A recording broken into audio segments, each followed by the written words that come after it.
Christopher Monckton, Viscount Christopher Monckton. He was here last year. He was hanging out in the audience this year. Thank you. Isn't he a great guy? Come on, ladies and gentlemen. And he was apparently stimulated by something that was said about windmills and would like to offer you a few points. Thank you. My lords, that's me. Ladies and gentlemen, I'm here to give you a quickie. So lie back and think of Canada.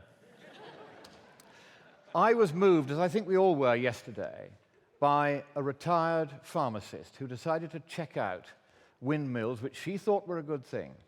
And she found they caused harm to human health. And hers was one of the most moving presentations we've had. She wasn't a campaigner. She just looked at the facts in the scientific way that pharmacists are trained to do. So I said to Moses, can I give the economic facts about windmills so that you can take a view on whether we should endure the health consequences that she so movingly points out? So what I'm going to do is to give you the mitigation economics of windmills, and this is a macroeconomic presentation which normally takes an hour, and it's going to be in 5 minutes. Now, the problems with windmills are that they are expensive, there's no need for them, they are intermittent, they don't deliver continuous power, therefore they emit more CO2 under most conditions because of the spinning reserve that has to be kept constantly there in fossil-fueled power stations, inefficiently burning, than if you didn't have them, and they do environmental as well as human harm. Now, the first thing is we don't actually really need them, because the ocean, the best guide to whether there's any global warming, is indeed warming, but at a rate equivalent only to 1 Celsius in 430 years. So when they say the warming has gone hidden in the ocean, no, it hasn't. We can measure it all the way down to about 2 kilometers deep. It ain't warming. You've already seen from Patrick Moore in his wonderful presentation this morning that there's been no global warming of the lower troposphere, the atmosphere in which we live, for 18.5 years on both the satellite measures.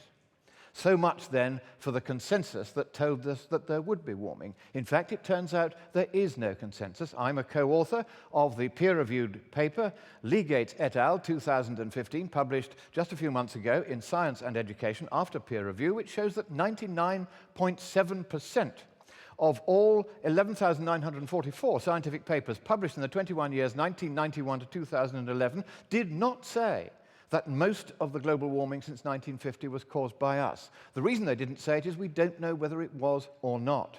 There is no consensus, and that's the peer-reviewed fact of the matter. Now, I don't do campaigns, though I'm in the causes slot here. I do math. So let's do the math. Pay close attention to the screen where the math will appear. I will be testing you on this later. Now, I'm going to talk about the mitigation economics of the proposed Navitus wind array of 194 5-megawatt turbines, each standing 581 feet high. I'm not sure what that is in meters, but it's a lot. And it's going to be right off the heritage coast, the Jurassic heritage coast of Dorset, on the left of the slide there. Now, the first thing we need to know is how much of the global CO2 emissions that would otherwise have occurred in the 20-year lifetime of these turbines from next year until 2035 will be abated if we have these turbines. Well, now, they will generate something like 1/176th of total UK electricity. It's a big wind farm. UK electricity accounts in turn for 1/200th of all global CO2 emissions. And you multiply those two together, and you therefore get the percentage of global CO2 emissions that this wind farm will abate over its 20-year lifetime. It's less than 0.0003%. Everything I'm showing you here is mainstream science. There's nothing controversial in any of this, except the result is fascinating. The next thing we need to know is what will the concentration of CO2 at the end of the 20-year lifetime of these turbines be, compared with what it would be if we didn't have the turbines. Now today, 400 parts per million in the atmosphere, in 20 years' time, 460. But if we have these turbines, then using the IPCC's own equation, mainstream science again, there would be a reduction in CO2 concentration from 460 to 459.998 micromoles per mole, or parts per million. So we use that figure then to find out what would be the radiative forcing, the change in net down minus up radiative flux at the tropopause, about 10 miles up around here, about 15 kilometers up. What would be the change in radiative flow at that point? It would be 0.00002 watts per square meter, and that in turn would forestall some global warming. 0.000007 Celsius degrees, or Kelvin, which we boffins like to use. But that is how little difference this vast scheme would make at a cost of $12.5 billion. And that means it would cost $2 quadrillion by measures of equivalent cost effectiveness to get rid of just 1 Celsius degree. That in turn would be $1 quadrillion just to get rid of the half Celsius degree that was due to happen over the next 20 years, but it's not going to because they got it wrong. And that means that the global abatement cost would actually come out at 50% of the 2 quadrillion global GDP over the next few years, next 20 years. And the cost of doing nothing and letting global warming happen at a rate of approximately 1 to 3 Celsius per century is around 1% of GDP, according to the Stern report and also according to the IPCC's latest report. So to use measures like these windmills is 50 times costlier than if you allowed the global warming to happen and paid the cost of adapting to it, even if it was going to warm as fast as they said, and even if that was going to do as much damage as they said, which isn't the case. Now, I haven't costed in various other factors. I haven't costed in the fact that the spinning reserve means you don't get any CO2 savings. I've pretended you do get CO2 savings.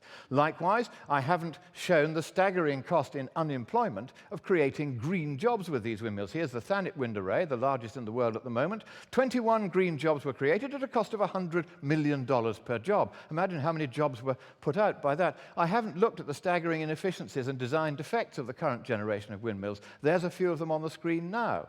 Likewise, I haven't shown that because of the huge swept area, here is the formula that says why you have to have a big one to get some electricity out, and the very high height that you have to go for, the formula for that is on here, you're going to have to build these things on a massive scale. The ones on the right with the jumbo jet shown in scale are the ones they're going to build off the Jurassic coast and only about 14 kilometers off it. Here it is in relation to Salisbury Cathedral. Here's another view against Salisbury Cathedral.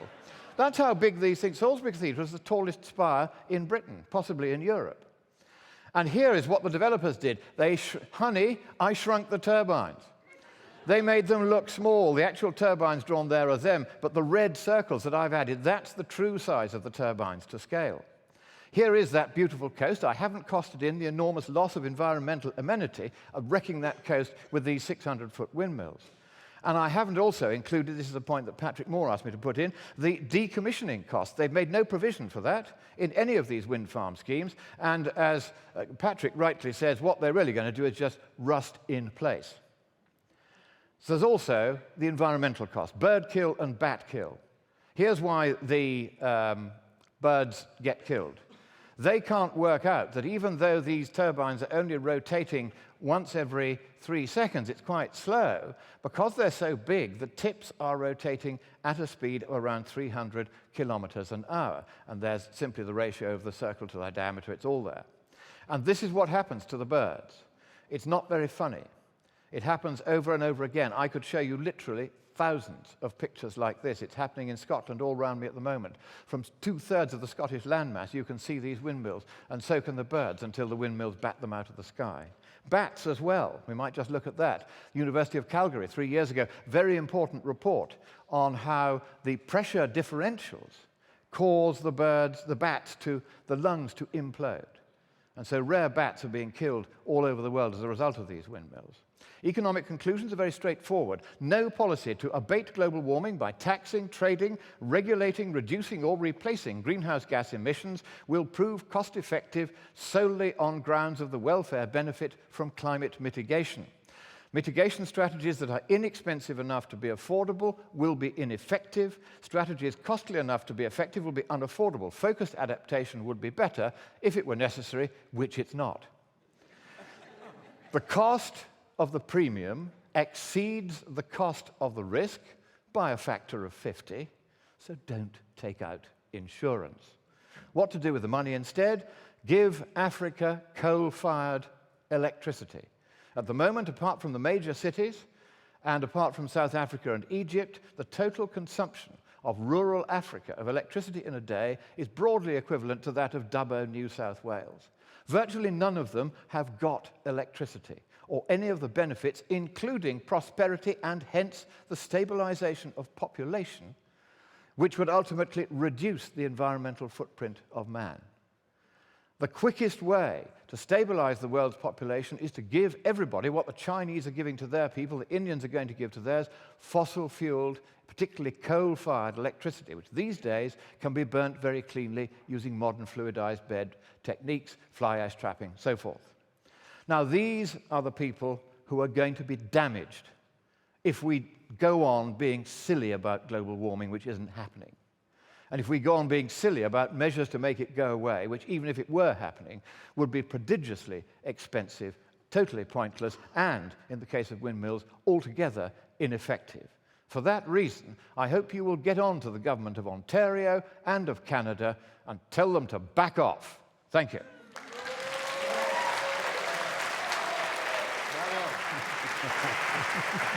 That was grand. Well done. Well done. Yes. I just want to tell you, in case you think these kinds of things are only happening in Dorset, and in case you think, as I do, that that cute little windmill at the CNE is really kind of a nice structure on the horizon. They are today building 77 600-foot. That's 55 stories. 55 stories. They're building 77 turbines, and they're going in the north shore of Lake Erie. Dear, dear. You'd think they'd know better, wouldn't you?